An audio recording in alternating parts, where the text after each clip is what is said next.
Good evening. Continuation ng discussions natin. So, last topic na discuss na natin itong mga health-related fitness. Tama? So, ngayon naman, as a coverage of your preliminary exam, let's continue our discussion to the importance of physical fitness assessment. Pag sinabing assessment, yan ay other term for testing or examination. Okay, so ibig sabihin, ano ba ang importansya or kahalagahan ng pag-e-examine or pagtitest ng ating physical fitness? Diba? Kasi kapag hindi tayo aware sa sarili nating physical fitness, dun tayo mas napapalapit sa mga chronic diseases. Alam niyo yun, pag sinabing chronic diseases, ito po yung mga sakit na pangmatagalan, kagaya ng high blood, hypertension, diabetes. Yan po yung mga klase ng sakit na dumadapo dun sa mga taong hindi gaano nag-e-exercise, diba? Ganon din sa stroke. Kaya nga minsan kapag nagkakabiruan yung mga matatanda, diba? Ang sinasabi na, galaw-galaw din para hindi ma-stroke. Totoo yun. Kasi pag hindi ka gumagalaw, hindi ka nag-i-engage sa mga physical activities, doon kaya nagiging prone sa mga ganyang klaseng sakit. Okay, so ito po yung importance. Allow me to read first. According to Institute of Medicine, there is an association between low health-related fitness to cardiovascular disease. Ito yung sinasabi ko kanina. Kapag you are what we call having a low health-related fitness, mas prone tayo dyan sa mga cardiovascular disease. Pero si cardiovascular, it pertains to our heart, our veins, diba? Even diabetes, diba? Papalapit po tayo sa mga ganyang klaseng sakit. Likewise, the World Health Organization also declared obesity as a global epidemic. Sir, ano po yung tinatawag nilang obesity? Pag sinabing obesity, that is a worse case ng having so much weight.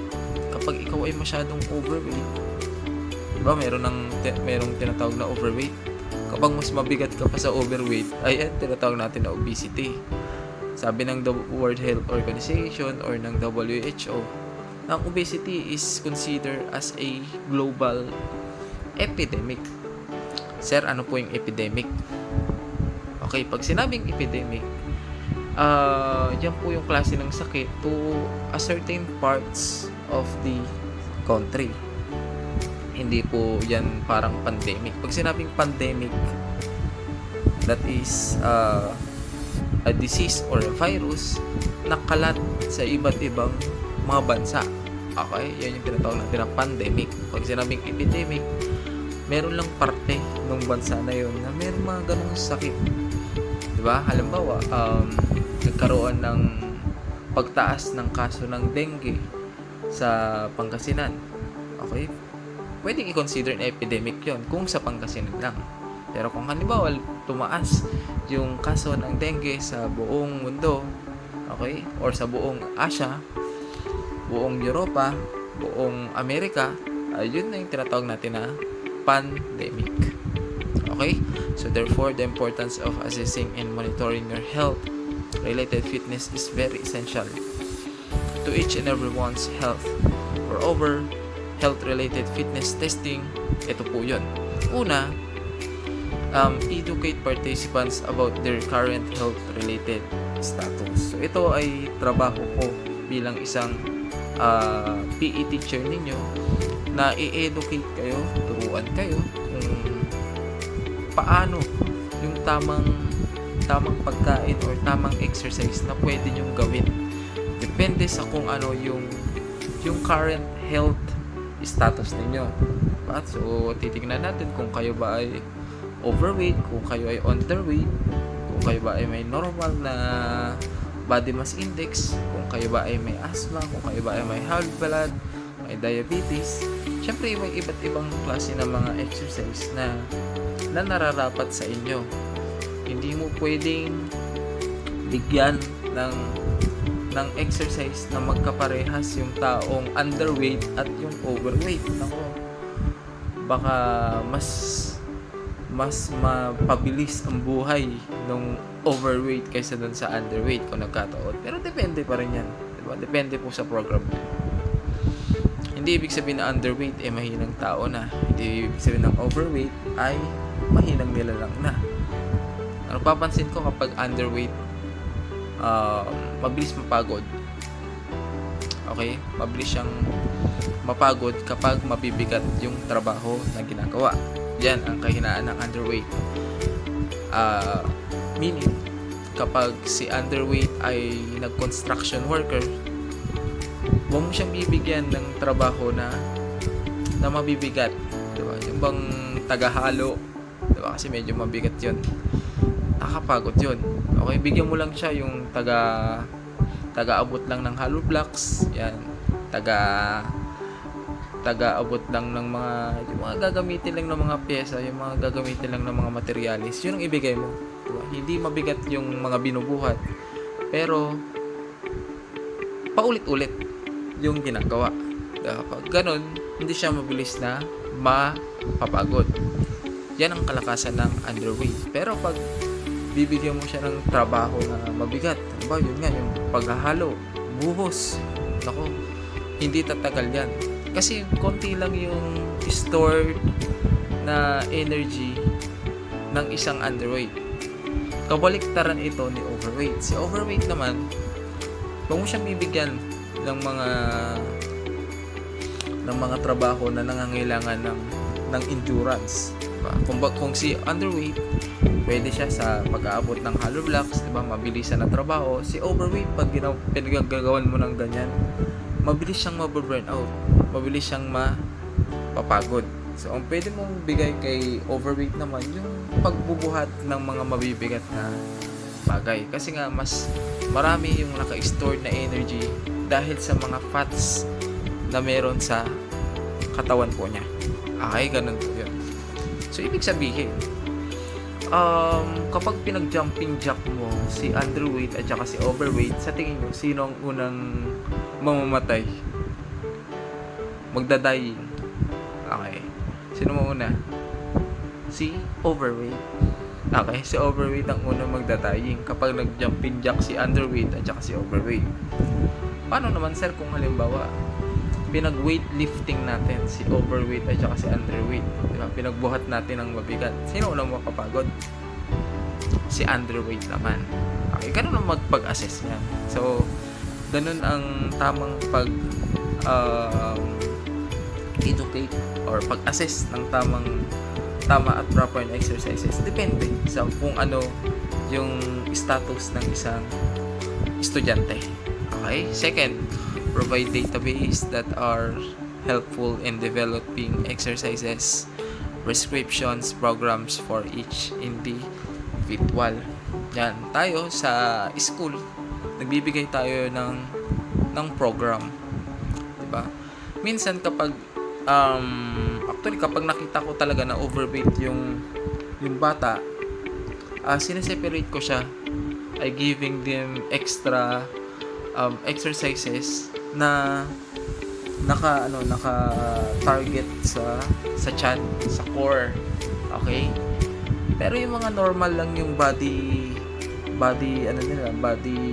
weights nila, hindi na natin binibigyan ng mga ganon klaseng mga program. Okay? So depende. I-start natin to this week. Okay, next. Monitor changes in health fitness status of participants. Yan. So, starting on Thursday, kukunin ko yung bigat ninyo isa-isa. Kukunin ko yung weight ninyo at yung height ninyo. At the same time, kukunin din yung blood pressure ninyo. Okay? Tapos, i-monitor natin yan every sessions. Okay, so ang gagawin natin this week, 'di ba? Exam natin ng Thursday. So bukas, maaaring bukas pwede nating kunin yung body weight at saka yung height ninyo. Tapos i-compare natin siya sa next session natin. Okay? Next week na nandiyan ulit ako sa school. Okay, para malaman natin kung nag-i-improve ba, kung pumapayat ba, or tumataba ba yung isang participant, or walang nangyayari. Kapag mataba, tapos nagbigay na tayo ng exercise lahat, syempre kailangan gawin natin, dagdagan natin yung mga programs na ibibigay natin sa kanya para umayos yung kanyang body mass index. Okay, next. Motivate participants to attain reasonable fitness goals. Okay, ito ang pinakamahirap gawin, yung mag-motivate ng participants. Kasi masarap kumain, 'di ba? Lalong-lalo na kapag kasama ang barkada, kapag kasama ang pamilya. So, lalong-lalo na pag kasama mo yung jowa mo, yung girlfriend mo or boyfriend mo. Diba? So, mahirap itong gawin. It's a matter of discipline na lang. Next, modify physical education curricula if necessary. Of course, trabaho ko din bilang isang PE teacher ninyo to modify your physical education kung nakikita ko na walang nangyayari dun sa program na ibinigay ko sa inyo. Okay, next. Things to consider in self-testing activity. So, unang-una, consider health concerns exemptions in some of the tests. Okay, kaya umpisa pa lang, ang ginagawa natin, di ba, tinatanong natin kung sino yung masamang pakiramdam, tinatanong natin kung sino yung may asthma, di ba, kung sino yung may sakit sa puso, kung sino yung may pilay, di ba, kasi may mga exercises na hindi nila pwedeng gawin dahil maari nila itong ikapahamak, di ba? So we always consider health concerns. Kung halimbawa hindi ako yung nandyan, tapos nagkaroon kayo ng punishment, diba, sa ibang teacher ninyo. For example, binigyan kayo ng punishment ni Sir nyo Jason or ni Ma'am nyo Erica or Ma'am MJ. Nagkataon na masama yung pakiramdam nyo. Huwag kayong mag-atubili na lumapit na, ma'am, pwede po bang utangin ko na lang po muna yung punishment ko ngayon kasi hindi po maganda yung pakiramdam ko, diba? Ma'am, may asthma po ako. Ma'am, masakit po yung puso ko, diba? Kakagaling ko lang sa breakup, diba? Ganun bagay. Pagbibigyan kayo ng mga yan, diba? Pwede nyo utangin yun. Tapos, pwede na lang nilang singilin kapag nasa tamang kondisyon na kayo. Wala po kayo sa training center. Okay? Sa training center kasi wala talaga silang pakialam kahit na masama yung pakiramdam mo eh. Bali, kapag masama yung pakiramdam mo, mas lalo nilang dinadagdagan yung exercises doon para ipawis mo. Tapos papainumin ka ng pagkarami-raming tubig hanggang sa maisuka mo. Na sobrang dami, kailangan maisuka mo yun. Kapag naisuka mo yun, magaling ka na. Hindi naman ganun sa school. Kino-consider natin yung mga health concerns. Syempre, may mga exemptions po yan. Next, make sure that the physical activity readiness questionnaire and you was properly accomplished, signed with student, parents. Ito po yung regarding sa waiver. Diba? Bago tayo nag-start ng ating semester, nagpapirma po tayo ng waiver sa ating parents or guardians. Nang sa ganun, they are aware na tayo ay i-engage sa mga nakakapagod na activities. Kasi iba na yung physical activities kapag nasa college. Iba nung senior high school kayo. Kasi dun pwede kayo magreklamo eh. Pero dito sa college, lalong-lalo na sa criminology, wala kayong karapatan magreklamo. Kung gusto niyo magreklamo, uwi na lang kayo. Diba? You're not fit to become part of this course kung ganyan kayo. Kasi ang purpose po niyan, kaya po meron tayong ganitong klase ng subject sa curriculum ng criminology. Nang sa ganun, kapag sasabak na kayo sa training center, hindi kayo masyadong manibago. Okay? Kumbaga, pinapatikim na kayo ng konting-konti ng pagdadaanan ninyo doon kapag nasa training center na rin kayo. Next, be sure to warm up before and cool down after the test. Okay, sir, ano ba ang purpose ng warm up? So, I believe na-discuss ko na ito sa inyo last sem. Ano ba ang purpose ng warm up? Ang purpose ng warm up is para ma-warm up yung ating mga muscles. Kasi kapag hindi natin yan na-warm up, na-engage natin kagad sa exercises, mas malaki po ang possibility na tayo ay ma-injury. Try nyo mag-push up, hindi kayo mag-warm up, diba? Lumalagotok yung mga buto-buto ninyo. Parang ang bigat. Parang ang bigat ngayon. Kapag magpo-push up ka, nasa 5 repetition ka pa lang, parang ang bigat. Pero pag nakapag-warm up ka ng maayos, ang gaan ng katawan mo. Yung mga ugat-ugat mo, yung mga joints mo, diba? Yung mga muscles mo, talagang sila, yung parang nananabik sila na gumalaw kapag tama yung warm up mo. And then of course, after mong mag-engage sa physical exercises, kailangan mo ng cool down exercise. Kaya nga po ang sinasabi natin, halimbawa nagmasi-masi tayo, pagod na pagod ka, hinihingal ka, tapos bigla kang nag-stop. Ang masama niyan, dahil sa kaingutan mo, yumuko ka pa. Okay, ano nangyari?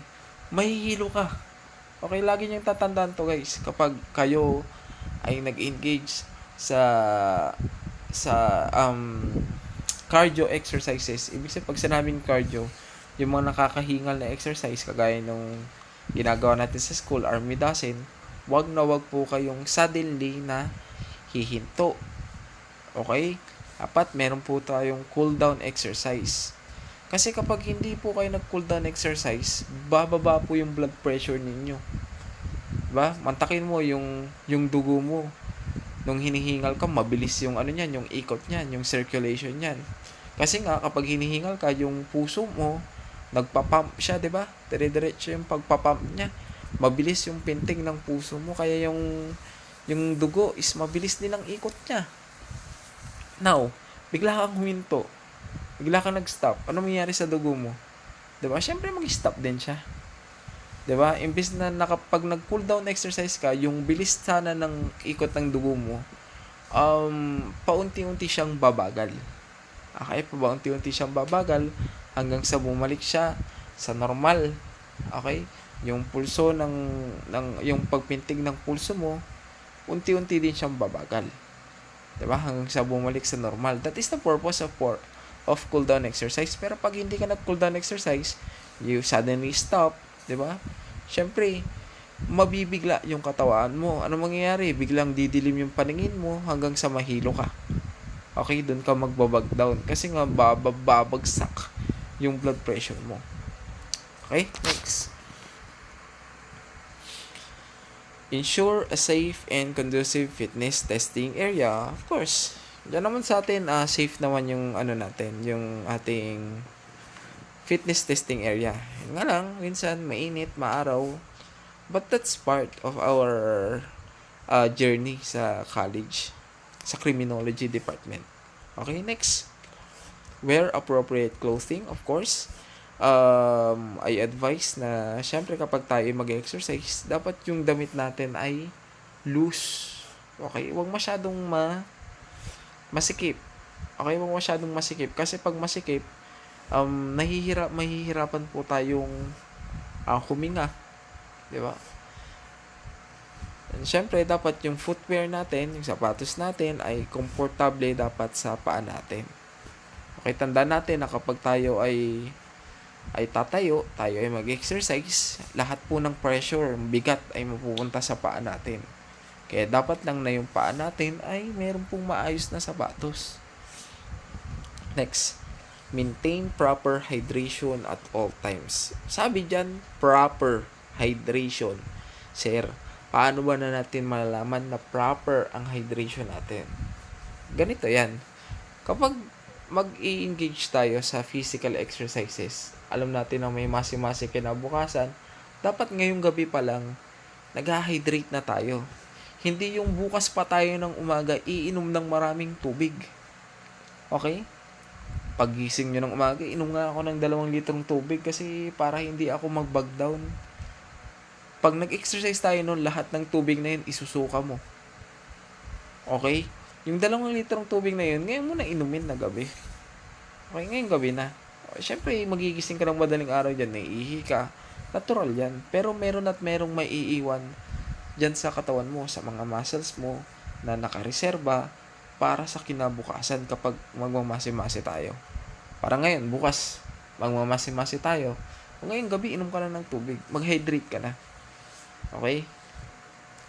Next, strictly follow the procedure or mechanics of each test. Ensure reliable result. Okay? So, those are things to consider in self-testing activity. Now, let's go to measuring health-related physical fitness. So, una, yung tinatawag natin na body composition.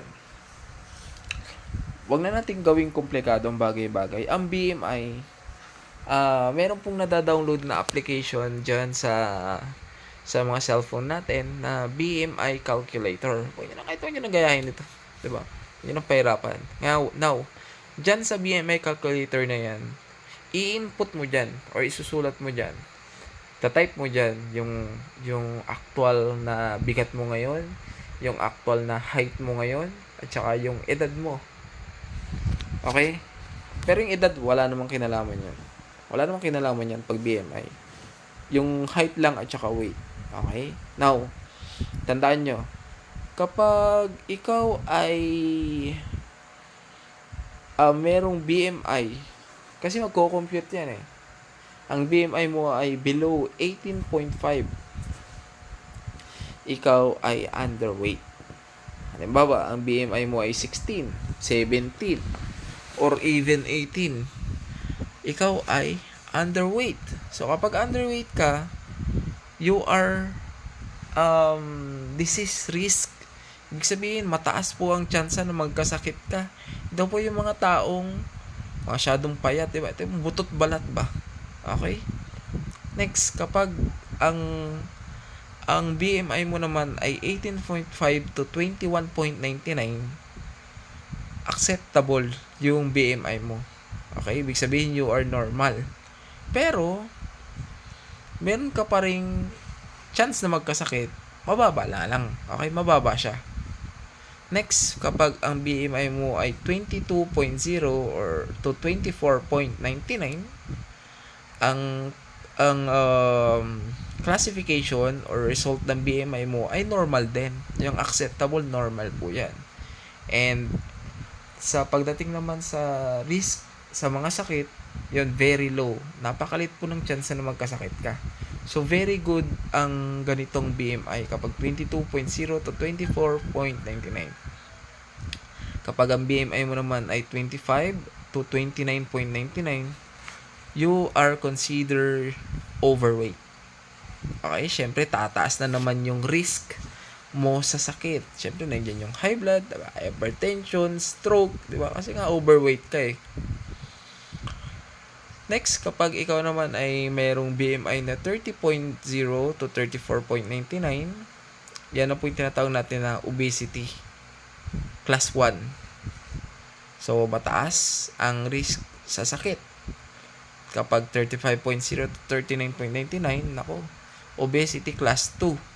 Yan naman, meron kang napakataas na tsansa na magkasakit. And last one, kapag ang BMI mo ay 40 and above, yan na, ang obesity class 3 ka na dyan. So, napakataas talaga ng tsansa na magkasakit ka. Okay. Now, meron tayong tinatawag na anthropometric measurement. Pag sinabing anthropometric measurement, that is a series of quantitative measurements. Ibig sabihin, sinusukat po siya. Measurements ng alin? Ng muscle, ng bones, and ng adipose tissue. Pag sinabing adipose tissue, taba. Diba? that is used to measure the composition of the body.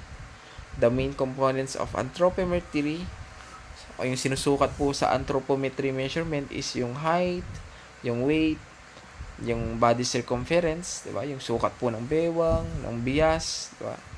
Yung body mass index natin, yung skin fold thickness, di ba? Yan po yung mga sinusukat sa anthropometric measurement. By the way, anthropometric measurement, yan po yung ginagamit na means of personal identification dati sa criminal investigation. May dagdag ko lang Si anthropometric measurement ang simula po niyan na gumamit is si Alphonse Bertillon. Okay, si Alphonse Bertillon. Si Alphonse Bertillon is considered as the father of personal identification. Kasi dati, kapag may nahuhuling kriminal, may nahuhuling mga nakagawa ng krimen, pag dinala yan sa presinto, ang ginagawa po, sinusukatan po sila. Okay, sinusukat po yung kanilang anthropometric measurement. Okay, sinusukat yung kanilang, yan nga, yung height, yung kanilang body circumference, di ba? Nakaupo, nakatayo, yung haba ng kamay, haba ng paa, laki ng ulo, lahat po yan mini-measure. Yung po yung tinatawag natin na anthropometric measurements. Tapos, at saka po, nililitratuhan, di ba? Niniyot, di ba? Pinophotograph. Di ba? So, yung po yung tinatawag naman natin na portrait parlay. Okay, yan yung mga proseso dati kapag nakahuli po ng kriminal. Anthropometric measurement. Sinong simula gumamit ng anthropometric measurement? Si Alphonse Bertillon. Pero tinanggal yan di ba? Ngayon, kapag nakahuli na ng kriminal, anong ginagawa? Sinusukat pa ba? Sinusukat pa ba siya? Hindi na, di ba? Anong ginagawa? Kinukuhaan ng fingerprint. Okay? Kasi nga, yung anthropometric measurement, mahaba yung kwento niyan By the way, next time, I am your instructor naman sa criminal investigation. So, tsaka ko na ituturo sa inyo kung bakit napalitan yan. Kasi ngayon, fingerprint ang ginagamit. Diba? Okay. Next one, we have flexibility. Okay, sa flexibility, ang ginagamit po dyan is una, modified sit and reach. Ito hindi naman natin na kailangan gawin ito. Just for you to know, 'di ba? Hindi modified sit and reach ang ginagawa natin na exercise, 'di ba? Ang ginagawa natin is bend and reach. 'Di ba? Para may twist, ay para may thrill ba? Kasi pag ganito lang yung gagawin natin, pang ano lang 'to, pang education, pang nursing lang 'to Criminology tayo dapat mas mahirap, 'di ba? Kaya instead of modified sit and reach, ang ginagawa natin is bend and reach, 'di ba? Para mas nakakapagod, mas quality. Diba? Pero parehas lang naman ang tinatamaan yan Ang tinatamaan diyan sa bend and reach na yan is yung ating flexibility. Okay.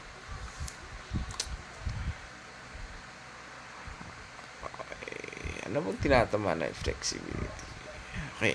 Actually, ang binabanatan dito sa modified sit and reach is the flexibility of hamstrings.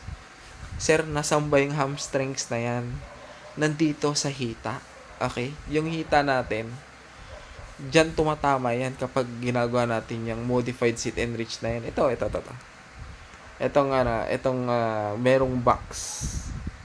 Ito, modified sit and reach. Kapag ginawa yan, ang tinatamaan dyan, itong hita. Okay, yung hita po. O your thighs natin. Pero ang ginagawa natin yun nga, bend and reach. Para tumatama na yung hita, tumatama din sa baga. Next one. We have the zipper test. Okay, sa zipper test naman,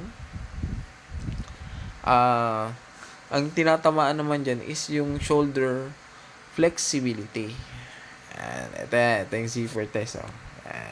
Siyempre, lang ang gawin pa natin yan. Di ba? Stretching lang natin to Hindi natin gagawin yan. May iba tayong exercise na pwede dyan. Gaya ng turn and bounce, di ba? Turn and bounce is para dito sa shoulder. Para nasa shoulder, para din dito sa trunk. Dito sa ating core. Di ba? Tama din dyan yan. Para may twist, para mas may thrill, di ba? Next one, we have trunk rotation. Siyempre, trunk rotation, ito yan. Yan naman ay para sa, of course, para ito sa trunk flexibility. Hindi natin ginagawa yan. Ang ginagawa natin sa criminology is yung trunk twister kagad, di ba? Para nakikita ng flexible yung trunk natin, nagkaka-abs pa tayo, di ba? The same time, pwede rin dito yung yung kapag pinapahiga ko kayo lahat tapos nagko-curl up tayo, nagsi-sit up tayo, di ba? Yung mga ginagawa natin, nagle-leg raise tayo, lahat po yan ay for trunk flexibility. Pampalakas po ng trunks yan. Okay? Para sa core po natin yan. Now, this is the flexibility rating scale. Siyempre, hindi din ito yung pinagbabasihan natin sa criminology. Pero siyempre, dahil ito yung book or libro na ginagamit natin, yung notes na ginagamit natin, sa ibang mga kurso, ganito din yung kanilang basehan. Na kapag, halimbawa, nakagawa ka ng mga ganitong parameters, dyan makikita kung ikaw ay high performance, good fitness, marginal, or low fitness zone. Okay, next. Next one, we have cardiorespiratory fitness. As I said last discussion natin, pag sinabing cardiorespiratory, it is not only including our heart, but also our lungs. Ibig sabihin, ito yung klase ng exercise na nakakapagod. Di ba? Tayo sa school, halos lahat naman ng exercise na ginagawa natin ay nakakapagod. Ano ba yung mga nakakapagod na exercise sa school? Squat thrust. Ano pa? Bobber. Ano pa? Mountain climbing. Ano pa? Bottoms up. Ano pa? 8 counts push up. Ano pa? Jogging. Diba? So, lahat naman yan nakakapagod eh. So, hindi na natin kailangan gawin tong 3-minute step test. Since we are on the criminology department, we have our own ways para makita kung tayo ay merong cardiorespiratory fitness. So, paano ba nila nalalaman kung ikaw ay merong cardiorespiratory fitness? Siyempre, depende.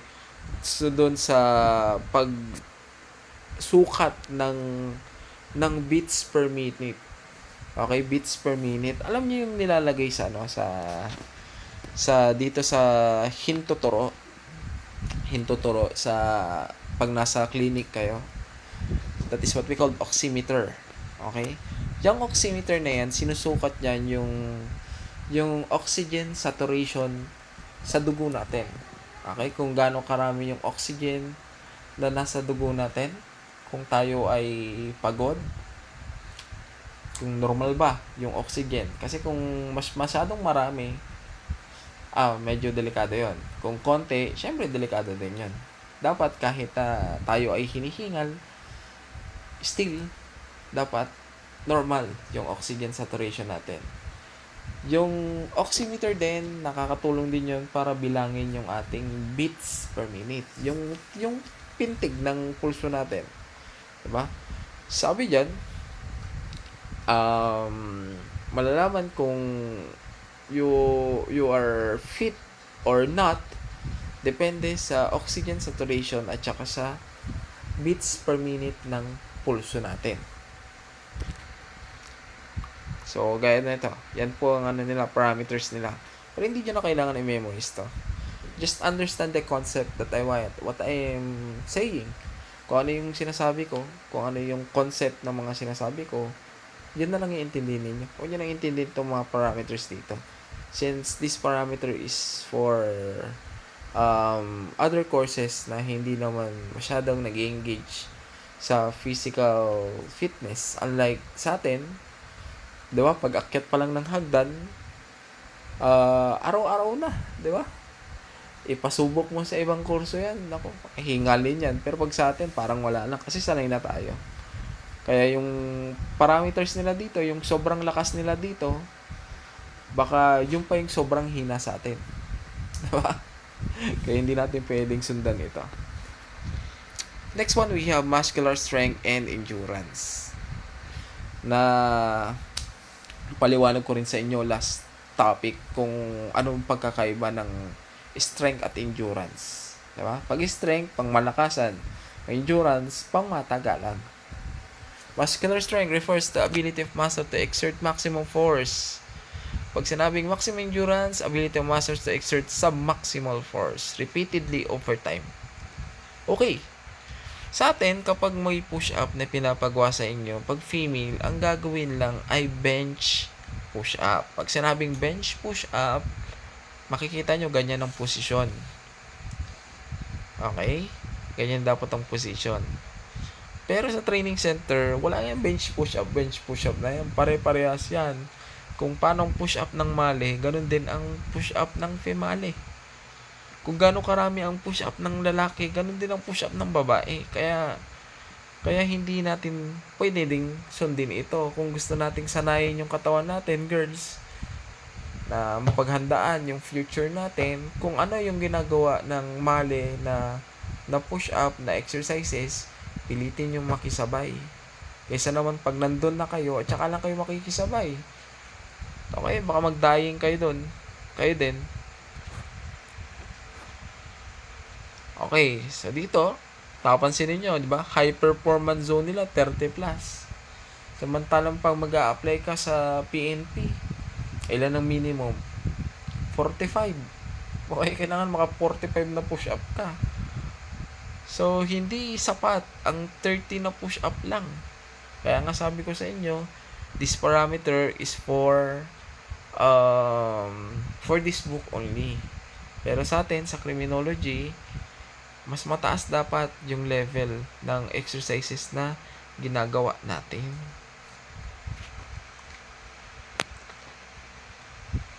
Okay, next one we have curl up. Curl up naman, that is to measure our muscular strength, of course, and endurance of abdominal muscle. That's a school, iba't ibang klaseng abdominal muscle strength and endurance exercises ang pinapagawa ko sa inyo. Hindi lang ganito. Ito kasi curl up lang eh. Pero sa atin, meron ng sit up, meron pang crunches, di ba? Left side crunch, right side crunch. Tapos meron pang leg raise, meron pang flutter kick, meron pang planking, di ba? So lahat po yan is for muscular strength and endurance. Okay, parang ito. Sa PNP, pag nag-apply ka, yung agility test nila, what is the minimum for sit-up? 45 din. Pero dito, 35 lang, goods ka na. Itong 35 na to, pag sinanay mo to, wala na. Kukulangin ka. Kaya nararapat lang talaga na dapat, first year pa lang tayo, sinasanay na natin yung katawan natin sa mga mas intense na exercises. Diba, wala namang mawawala eh. By the way, dyan din naman talaga kayo pupunta.